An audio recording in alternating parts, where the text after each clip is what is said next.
Deep beneath the surface of Titan's Edge, where purple crystals grew like frozen lightning through ancient rock, Dr. Lyra Cross crawled through a tunnel barely wide enough for her shoulders.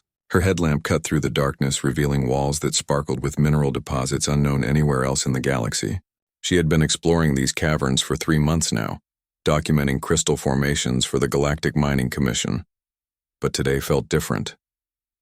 Today the crystals seemed to hum with an energy that made her skin tingle. The tunnel opened into a vast chamber that took her breath away. Crystalline spires reached toward a ceiling lost in shadow, and in the center of it all sat something that should not exist. An egg.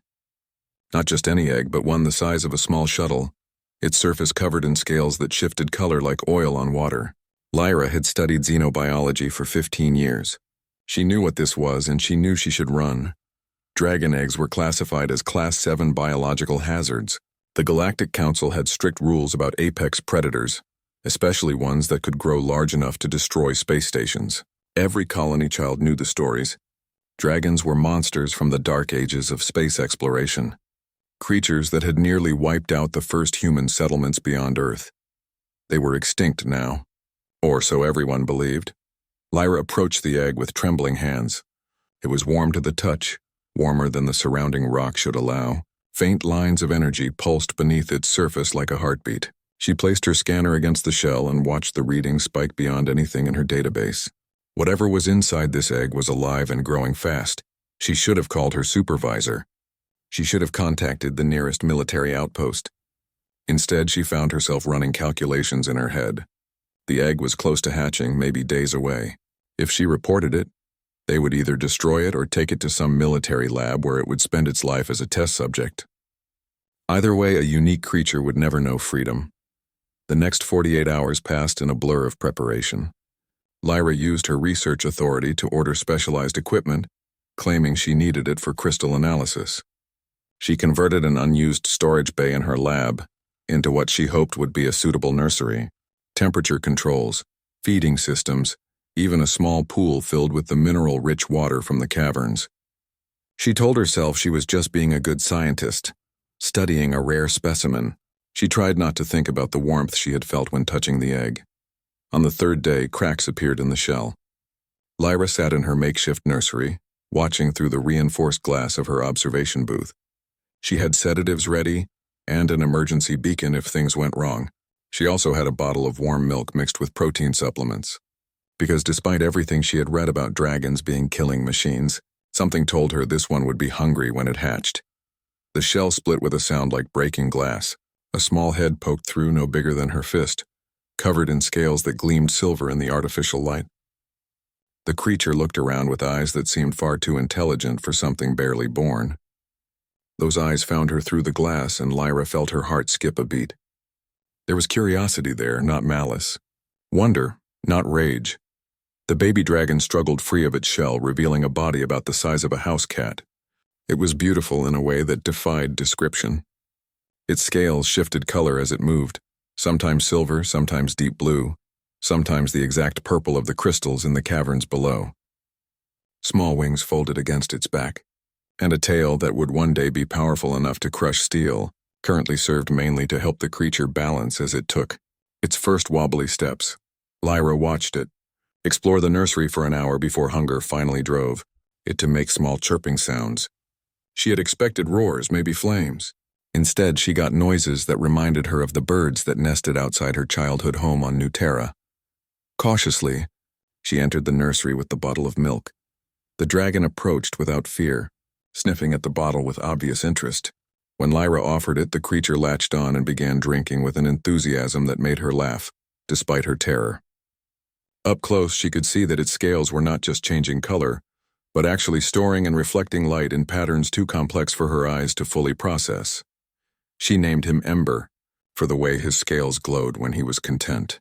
Over the following days, she discovered that dragons were nothing like the stories claimed. Ember was playful, curious, and surprisingly gentle. He learned to recognize her voice within a week and would come running whenever she entered the lab. He never tried to bite or scratch, even when she had to give him medical examinations. His intelligence became obvious when he began solving simple puzzles she created to keep him entertained. Weeks turned into months. Ember grew quickly, reaching the size of a large dog by his 8th week of life. His coordination improved daily, and he began to show signs of the abilities that made dragons legendary. He could generate small amounts of heat, enough to warm himself or dry his scales after swimming in his pool. His wings grew stronger, allowing him to glide short distances around the enlarged nursery Lyra had built for him. Most importantly, their bond deepened in ways Lyra had never expected. Ember seemed to sense her emotions, offering comfort when she was stressed and sharing her excitement when she made new discoveries about his biology. They developed a routine of shared meals, training sessions where she taught him simple commands, and quiet evenings where he would curl up near her desk while she worked on her research. During those peaceful moments, with Ember sleeping nearby and the hum of the life support systems creating a gentle background noise, Lyra almost forgot that what she was doing was completely illegal. She almost forgot that dragons were supposed to be monsters. She almost believed that somehow she could keep this secret forever. But deep in her heart she knew that their time together was borrowed. The Galactic Council did not make exceptions for anyone, and when they discovered what she had done, both she and Ember would pay the price. For now, though, she could watch him dream and imagine a different world where fear did not rule the galaxy. The emergency beacon on Lyra's desk started flashing red at exactly 1400 hours on a Tuesday. That would haunt her dreams for the rest of her life. She looked up from the data tablet where she had been recording Ember's latest growth measurements to see the message that made her blood run cold. Unscheduled inspection team arriving in 6 hours. Prepare all research materials for review. Ember sensed her distress immediately. The young dragon, now the size of a small horse after 3 months of careful feeding and exercise, lifted his magnificent head from where he had been dozing in a patch of artificial sunlight. His scales, which had been showing the warm golden colors he displayed when content, shifted rapidly through blues and deep purples that matched his worried state. "It's okay, boy," Lyra whispered, but her voice shook with the lie. Nothing about this was okay. She had known this day might come, but she had let herself hope that their hidden corner of the galaxy would remain forgotten for a while longer. Now she had 6 hours to figure out how to hide a dragon the size of a small vehicle from a team of inspectors, who would go through every centimeter of her research station. She began to pace, her mind racing through impossible scenarios. Could she sedate Ember and hide him in the lower storage areas? No, the inspectors would have thermal scanners that would detect his heat signature through any amount of metal plating. Could she claim he was an authorized research project? Not without documentation that would take weeks to forge, and even then, no legitimate authority would have approved studying a live dragon. Ember approached her with the careful grace that always amazed her. Despite his size, he moved with a fluid precision that made him seem like he was dancing rather than walking. He pressed his great head gently against her shoulder, a gesture of comfort he had learned in the early days when she would sit with him during thunderstorms that frightened him. "I'm sorry," she said, running her hand along the smooth scales of his neck. "I'm so sorry, Ember. I should have thought this through better. I should have had a plan." But even as she spoke, she knew what had to be done. There was only one place on Titan's Edge where Ember could hide, and it was the same place she had found him. The crystal cavern stretched for hundreds of kilometers beneath the surface, a maze of tunnels and chambers that no inspection team would have time to fully explore. If she could get him down there, he might have a chance to survive until the inspectors left. The preparation took 4 precious hours. Lyra packed everything Ember would need to survive on his own, at least for a few days. Concentrated food tablets that would provide proper nutrition, a small heater powered by energy cells that would keep him warm in the deeper caves, and a beacon that would let her find him again when it was safe.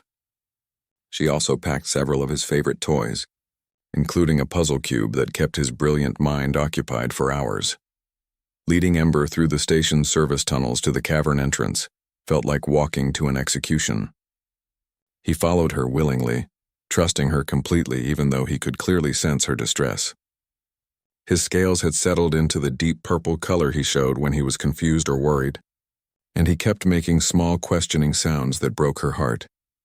The entrance to the caverns lay hidden behind her legitimate research equipment, disguised as just another mineral analysis station.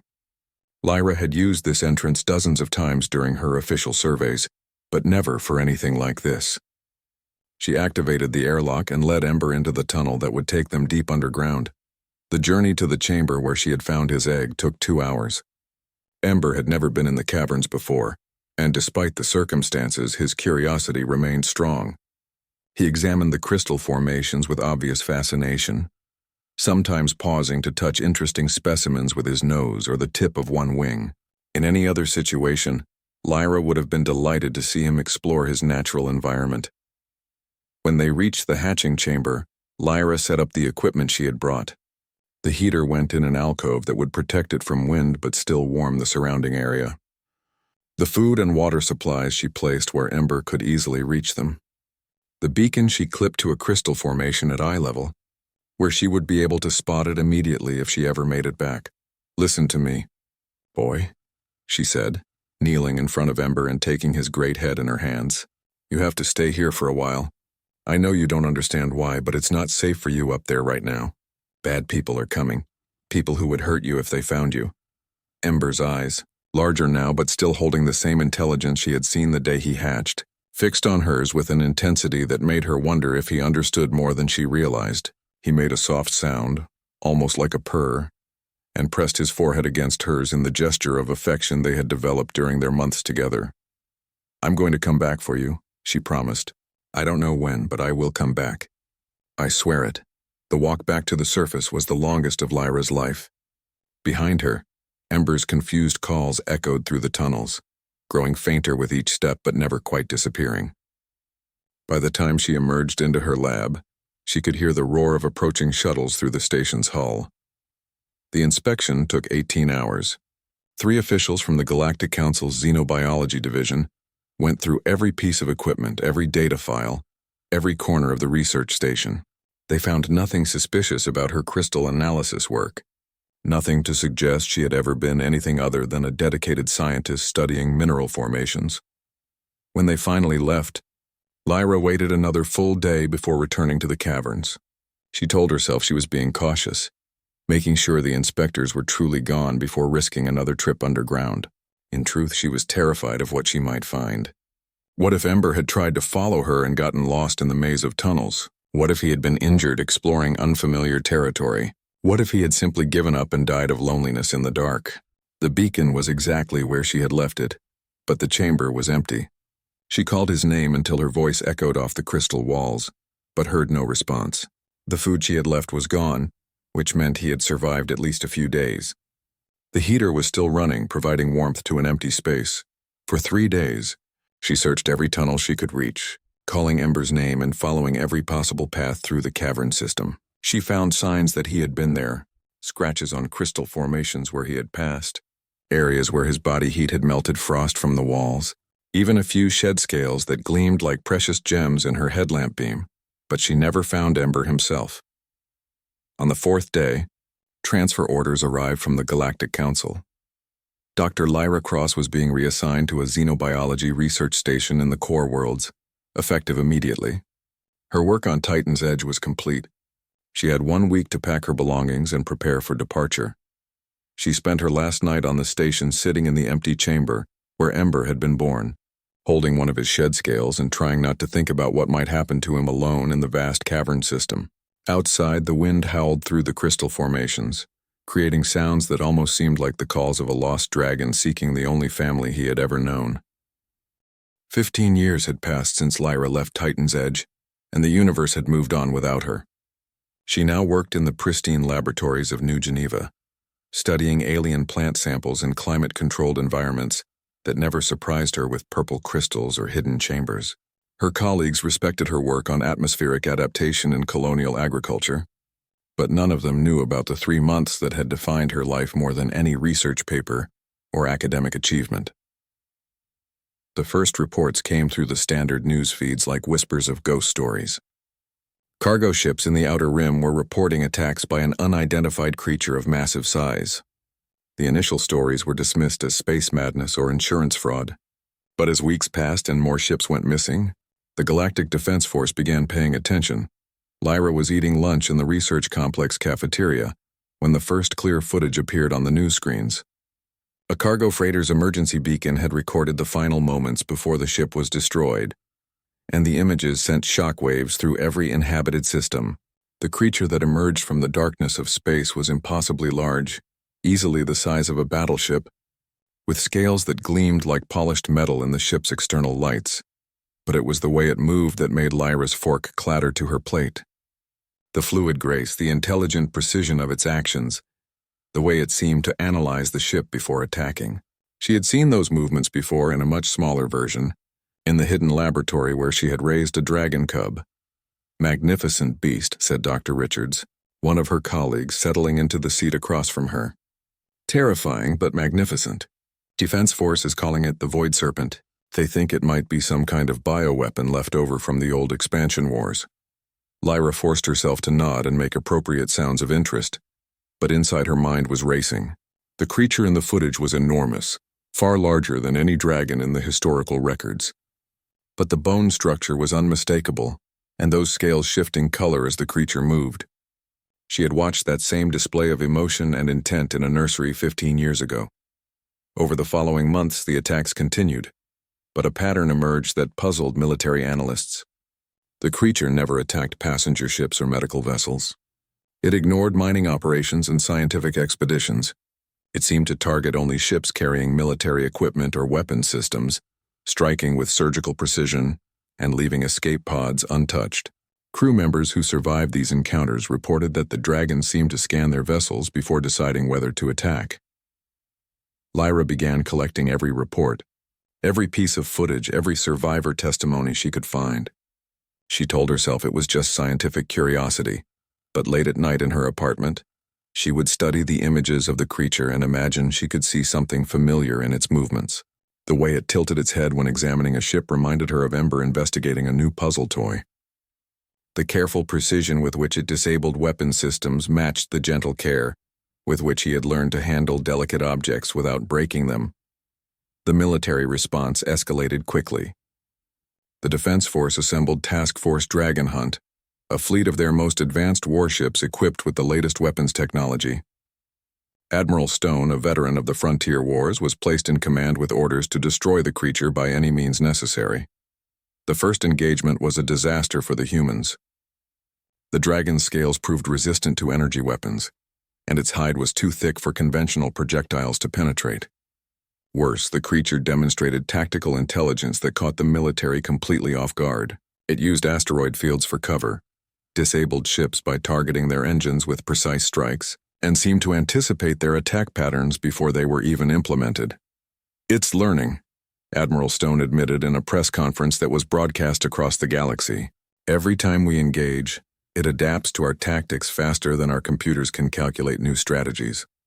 We're not just fighting a monster, we're fighting something that might be smarter than we are." The dragon's attacks became bolder as months passed. It began approaching heavily defended systems, challenging entire defense fleets to combat. Military bases reported massive energy signatures appearing at the edge of sensor range, as if the creature was studying their installations from a distance. Some outposts went dark entirely, their communication arrays destroyed with the same precision the dragon used against ship weapons. But still, it never harmed civilians.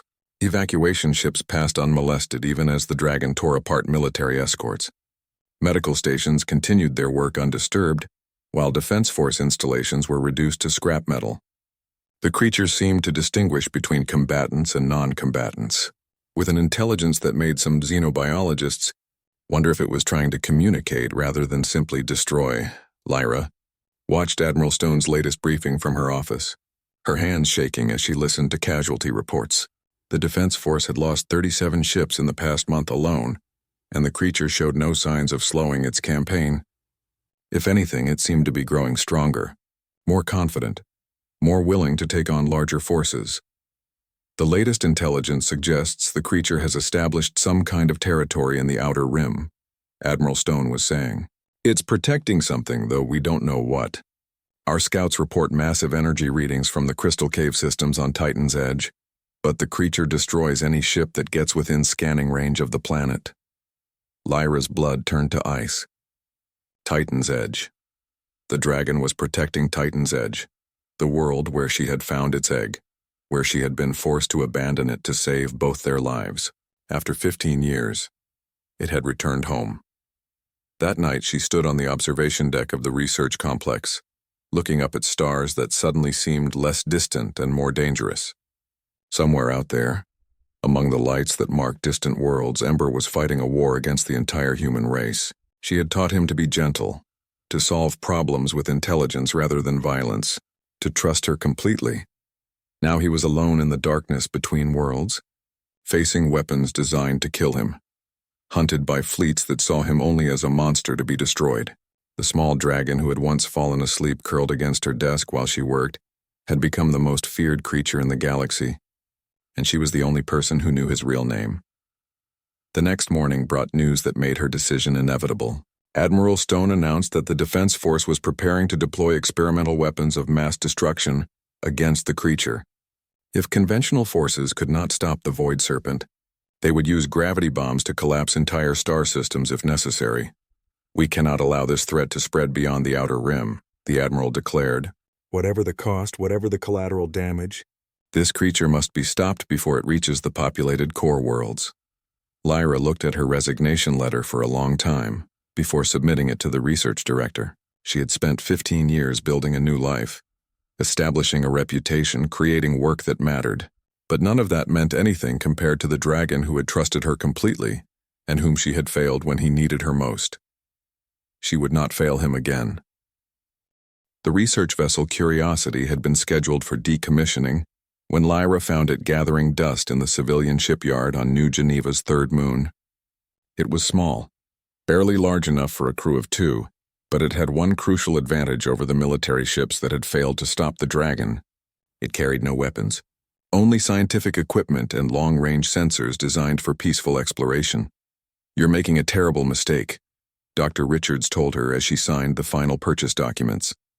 "The Defense Force has quarantined the entire outer rim. Any ship that enters the zone without authorization will be destroyed on sight, assuming the dragon doesn't get to it first." Lyra checked the ship's fuel cells and navigation computer one more time. "The dragon isn't the monster everyone thinks it is. There has to be a reason for what it's doing, and I'm going to find out what that reason is. And you think it won't kill you like it's killed hundreds of others?"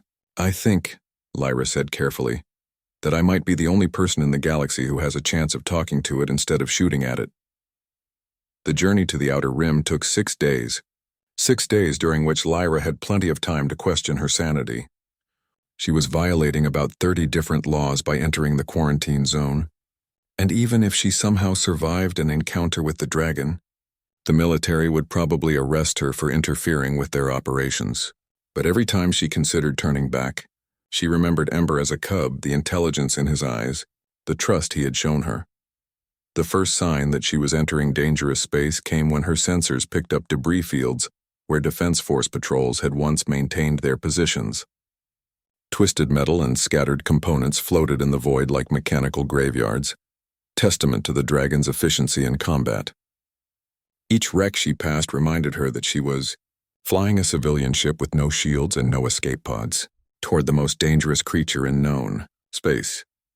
The second sign was the energy readings her sensors began detecting as she approached the Titan's edge system, massive power signatures that fluctuated in patterns too complex for her computer to analyze completely. Whatever the dragon was doing in this system, it was using tremendous amounts of energy to do it. She was still a full day out from Titan's edge when her proximity alarms began screaming. Something huge was approaching fast, too large for her sensors to track properly. Lyra's hands flew over the controls, trying to prepare for whatever was coming. But she knew her small ship had no hope of outrunning anything that massive. The dragon materialized out of the darkness like a living constellation. Lyra had seen the military footage, but nothing had prepared her for the reality of seeing the creature with her own eyes. Ember had grown beyond all reasonable proportions, his body now stretching nearly 2 kilometers from nose to tail. His scales had darkened to deep purple and silver, colors that reminded her of the caverns where she had first found him, but they glowed now with an inner light that made him visible even against the starfield. His wings, folded against his sides, were easily large enough to envelop her entire ship. When he moved, space itself seemed to ripple around him, energy fields generated by his passage creating distortions that her instruments couldn't properly measure. This was not just a large animal anymore. This was a force of nature given form and purpose. The dragon approached her ship with the same careful curiosity she remembered from his youth. But now that curiosity was backed by power that could vaporize her vessel with a single breath. Her communications array crackled with interference as he drew closer, his energy fields disrupting her electronics in ways that should have been impossible. Then he stopped, hanging motionless in space barely 100 meters from her ship, and Lyra found herself looking directly into eyes that were larger than her viewport, but still unmistakably familiar. The intelligence was still there, but it was vast now, ancient beyond his years, weighted with experiences she could barely imagine. For a long moment, neither of them moved. Lyra wondered if he remembered her, if anything of the playful cub remained in this cosmic predator, or if 15 years of isolation had transformed him into something truly alien. Her hand hovered over the communication controls, trying to find words that could bridge the gap between what he had been and what he had become. Before she could speak, more alarms sounded throughout her ship. Her long-range sensors were detecting the approach of a Defense Force battle group, 12 ships led by the heavy cruiser Vengeance. They would be in weapons range within minutes. And their orders regarding any ships in the quarantine zone were clear. The dragon's head snapped toward the approaching fleet. His scale shifting to the angry reds and oranges that Lyra remembered meant he was preparing for a fight. Energy began building around his jaws, the familiar prelude to the plasma breath that had destroyed so many military vessels. Ember, the name burst from her lips before she could stop herself, transmitted on all frequencies her communications array could generate. Ember, it's me. It's Lyra. The dragon's great head swung back toward her ship, and for a moment that stretched like eternity, she saw recognition in those massive eyes. His scales shifted again, cycling through surprised blues and golds before settling into the warm amber color he had always shown when he was happy to see her. But the moment was broken by the flash of weapons fire as the Defense Force fleet opened fire on both of them. Energy beams and missiles streaked through space, aimed at the dragon but passing dangerously close to Lyra's small vessel. The dragon's response was swift and devastating. Plasma breath lanced out to intercept the incoming weapons, creating explosions that lit up the darkness like miniature suns. Unknown civilian vessel. Admiral Stone's voice crackled through her communication system. You are in violation of quarantine protocols. Withdraw immediately or be destroyed. Lyra keyed her transmitter, her voice steady despite the chaos erupting around her. Admiral, this is Dr. Lyra Cross. I can communicate with the creature. If you stop firing, I might be able to prevent further bloodshed. Dr. Cross, you are interfering with a military operation. Stand down immediately. The creature isn't a mindless monster, she insisted, watching as the dragon systematically disabled the fleet's weapons systems without destroying the ships themselves. It's intelligent, possibly more intelligent than we are. It's trying to protect something, not just destroy randomly. Another wave of missiles streaked toward the dragon, and this time his response was more aggressive. Instead of simply intercepting the weapons, he struck back, his plasma breath carving through the hull of the cruiser that had fired them. The ship didn't explode, but it went dark, its engines and weapon systems reduced to molten metal. All ships fall back, Admiral Stone ordered, his voice tight with frustration. Maintain perimeter at maximum weapons range. Do not engage unless the creature advances. In the sudden quiet that followed, Lyra found herself alone in space with the dragon once again. He turned back to her ship, his massive form blotting out the stars, and she realized that whatever happened next would determine not just her fate, but possibly the fate of the entire galaxy. She opened a communication channel and spoke the words she had whispered to comfort a frightened dragon cub 15 years ago. It's okay, boy. I'm here now. Everything is going to be okay. The words hung in space between them like a bridge across 15 years of separation and pain. It's okay, boy. I'm here now. Everything is going to be okay. Lyra repeated the phrase she had used to calm Ember during thunderstorms and medical examinations, during the early days when everything in the galaxy was new and frightening to a young dragon learning to exist. The change in Ember was immediate and profound. His massive form, which moments before had radiated the controlled violence of an apex predator, seemed to deflate slightly as tension left muscles larger than buildings. His scales shifted from the warning reds of combat readiness to the deep blues and purples of confusion and hope. Most remarkably, he began to make sounds that no military analyst had ever recorded, soft harmonic tones that resonated through space itself.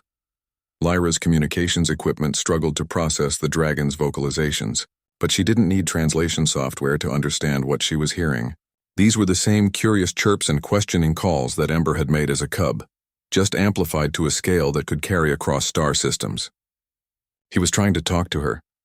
"I know you remember me," she said, her voice breaking slightly as emotions she had buried for 15 years fought their way to the surface.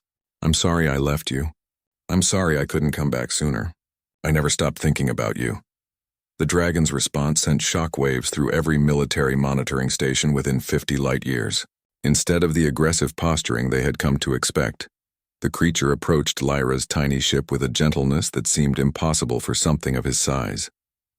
His great head moved slowly toward her viewport, and when he pressed his forehead against the reinforced glass, the gesture was unmistakably the same affectionate greeting he had used as a cub.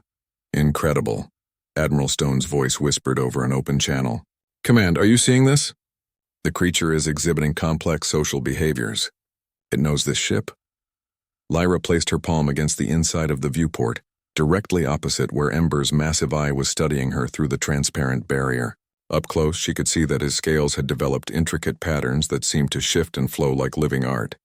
Energy fields played around his body in colors that had no names, and she realized that he had become something far beyond what either of them had imagined during those first 3 months together. "You've grown so much," she whispered. "You're magnificent, Ember. You're everything I hoped you could become." The dragon's eye closed slowly, a gesture that somehow conveyed both contentment and deep sadness. When it opened again, something had changed. The playful curiosity was still there, but behind it was an intelligence vast and patient, weighted with knowledge that seemed far older than his years. Ember drew back from her ship and began to generate patterns of light and energy around his body. At first, Lyra thought it was simply an emotional display, the kind of color shifting she remembered from his youth, but as the patterns became more complex, she realized he was trying to communicate something specific. Her scientific instruments went wild as the dragon's energy fields interacted with her sensors. Data streams flooded her computer systems, but instead of random interference, the information seemed to be forming coherent patterns. Maps, she realized. Ember was showing her maps.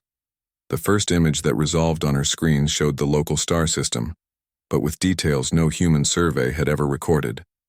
Energy signatures marked locations throughout space, some familiar, others completely unknown.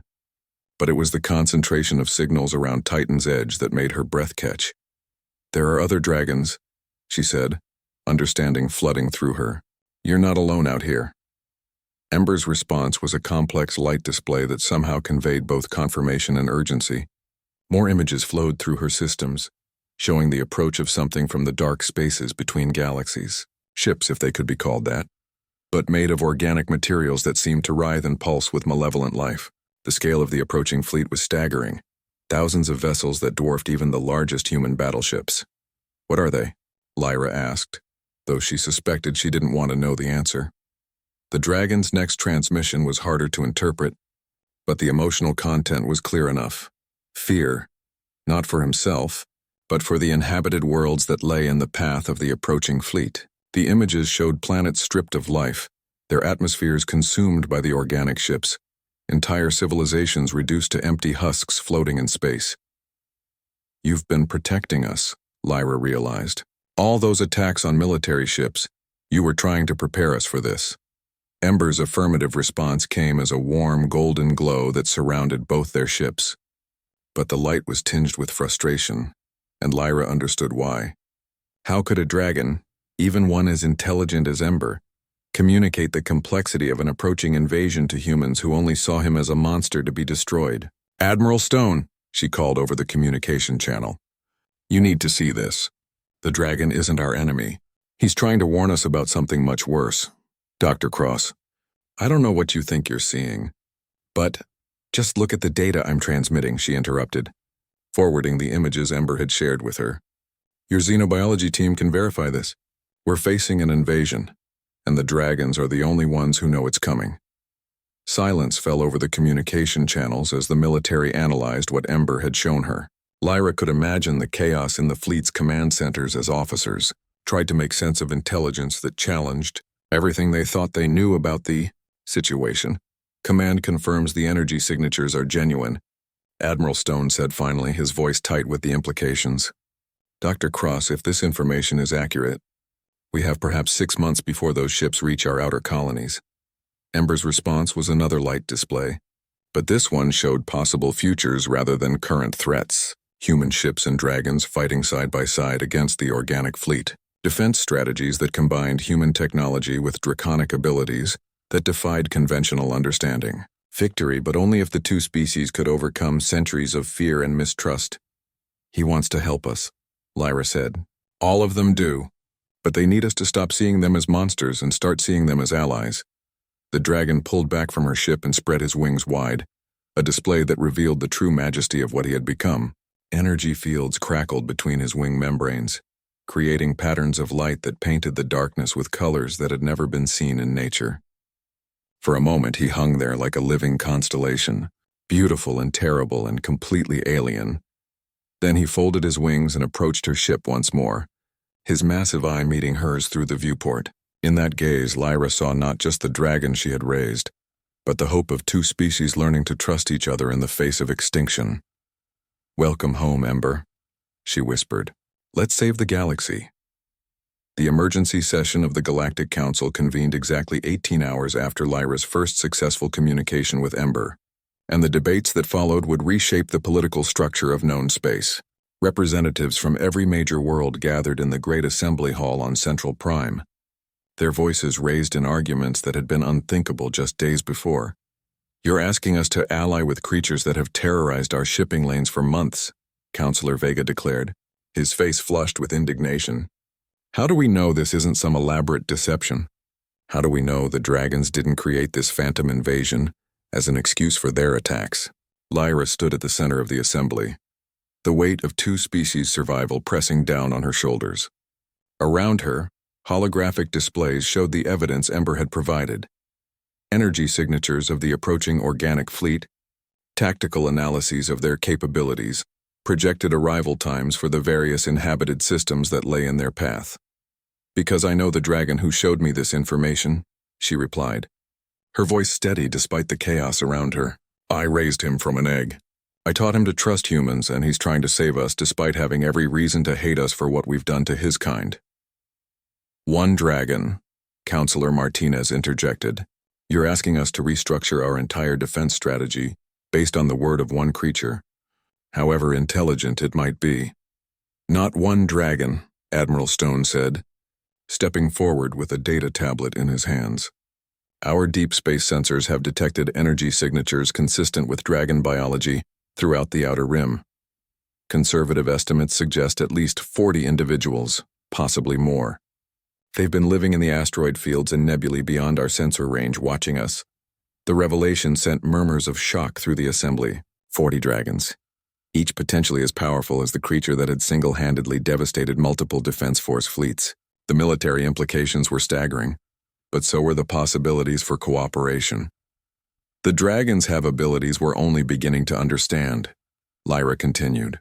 "They can detect energy signatures across interstellar distances, move through space without conventional propulsion, and generate defensive fields that render our most advanced weapons useless. If the invasion force is as powerful as Ember showed me, we'll need every advantage we can get." Councillor Chen leaned forward in her seat, her expression thoughtful. "Dr. Cross, assuming we accept this alliance, how exactly do you propose we coordinate military operations with creatures we can barely communicate with?" "We learn," Lyra said simply. "We establish protocols for interspecies communication. We study their abilities and figure out how to integrate them with our own technology. And we do it fast because, according to Ember's intelligence, we have less than 6 months before the invasion reaches our territory." The debate continued for 3 days, but the decisive moment came when long-range sensors confirmed the approach of the organic fleet. The ships were exactly as Ember had shown them, massive, writhing vessels that seemed to be alive rather than constructed. Their technology was completely alien, but their intent was unmistakable. They consumed everything in their path, leaving empty space where thriving systems had once existed. The vote to establish the Dragon-Human Alliance passed by a narrow margin, but it passed. Lyra found herself appointed as the first official dragon speaker, tasked with developing communication protocols and coordinating joint operations between the two species. The next few months transformed the galaxy in ways no one could have predicted. Dragon delegates began arriving at military installations throughout human space, their massive forms requiring entirely new facilities and procedures. Ember became the unofficial ambassador for his kind, working directly with human engineers to develop new technologies that combined draconic energy manipulation with human manufacturing capabilities.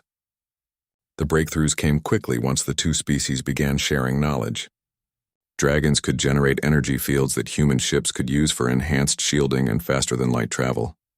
Human manufacturing techniques could create tools and weapons that enhanced draconic abilities. Most importantly, the combined tactical intelligence of both species revealed weaknesses in the organic fleet that neither could have discovered alone. Lyra spent her days in a specially constructed facility on Titan's Edge, working alongside Ember to refine the translation protocols that made complex communication possible.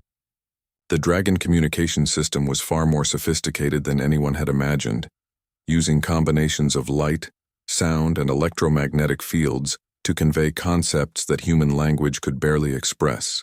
"The approaching fleet isn't just an invasion force," she explained to Admiral Stone during one of their daily briefings.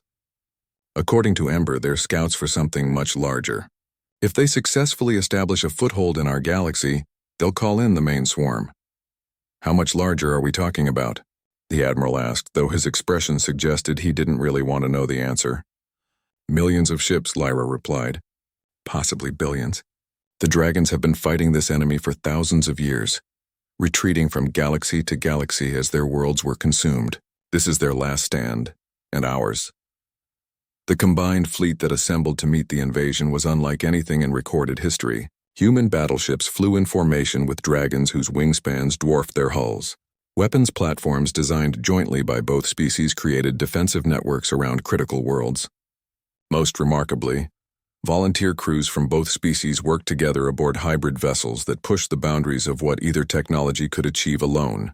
The first battle took place in the outer reaches of the Centauri system, where the organic fleet encountered the joint human-dragon defense force. The engagement lasted for 18 hours and ended in a victory that surprised everyone involved. The organic ships, which had seemed invincible in the intelligence reports, proved vulnerable to the coordinated attacks of creatures they had never encountered before. "They expected to face humans or dragons," Ember explained to Lyra after the battle, his communication now smooth and precise thanks to months of practice. "They have never faced both together. Our tactics confused their predictive systems. The war that followed lasted 2 years and transformed both species in fundamental ways. Humans learned to think in terms of energy manipulation and biological adaptation, rather than pure mechanical engineering. Dragons discovered the power of coordinated manufacturing and strategic planning on a galactic scale. Together, they developed technologies and tactics that pushed back an enemy that had consumed countless other civilizations. But perhaps more importantly, they learned to trust each other. Human children grew up seeing dragons as protectors rather than monsters. Dragons who had hidden in the darkness for generations began to interact openly with human colonies. The fear and prejudice that had defined interspecies relations for centuries gave way to cooperation and friendship. Lyra often found herself thinking about the small dragon cub she had hidden in her laboratory 15 years earlier. Ember had grown beyond her wildest dreams, becoming not just a powerful individual, but a bridge between two species that had needed each other more than either realized. The bond they had formed in those first 3 months had become the foundation for an alliance that saved the galaxy. On quiet evenings, when the demands of interspecies diplomacy allowed, she would sit with Ember in the crystal chambers beneath Titan's Edge where their story had begun.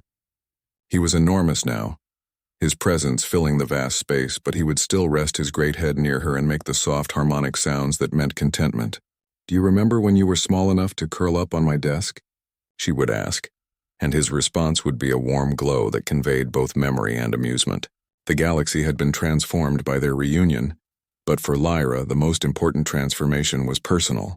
She had kept her promise to return for the dragon she had raised, and in doing so she had discovered that some bonds transcend species, time, and even the vast distances between stars. Love, it turned out, was the most powerful force in the universe, capable of uniting strangers and creating hope where none had existed before. The war against the organic fleet eventually ended in victory, but the alliance between humans and dragons continued to grow stronger with each passing year. They explored new worlds together, shared discoveries that advanced both civilizations, and faced the challenges of an expanding galaxy as partners rather than rivals. And in the crystal chambers of Titan's Edge where it all began, a woman and a dragon who had found each other across the impossible odds of space and time continued to prove that sometimes the greatest adventures start with a simple act of kindness to a creature in need.